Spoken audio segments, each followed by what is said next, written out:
Here's why dental hygienists will refuse a basic preventative cleaning that usually patient's insurance covers, right?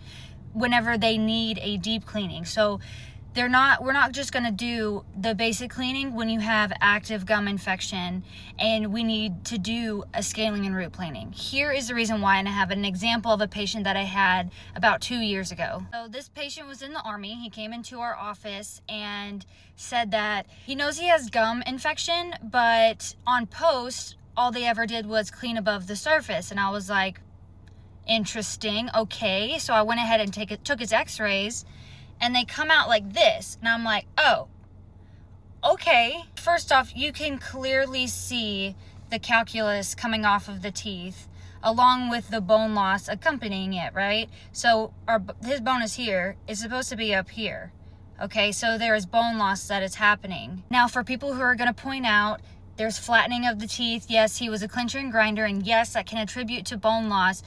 But my man's had periodontal disease, okay? The probing measurements does not lie in that aspect, okay? So I do my gum evaluation, and I sit him down, and I'm like, hey, yes, you do have periodontal disease. And he was like, yeah, they told me that I had a gum infection, but all they ever did was clean above the surface.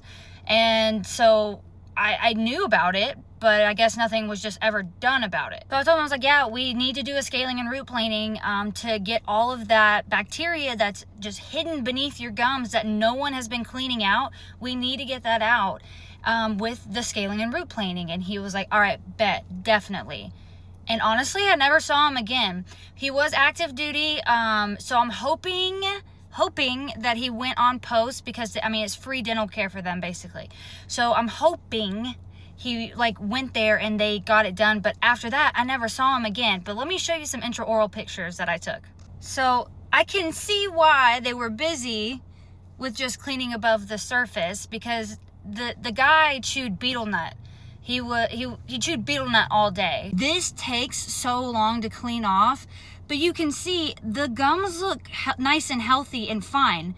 But what you don't see is what's underneath it causing bone loss to happen. And then this is an intraoral picture of his molars.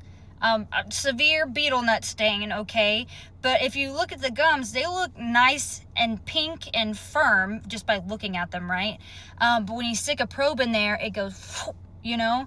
So they're cleaning what we can see, but they're not cleaning what no one can see. And what no one can see is what is causing bone loss and what can end up in tooth loss.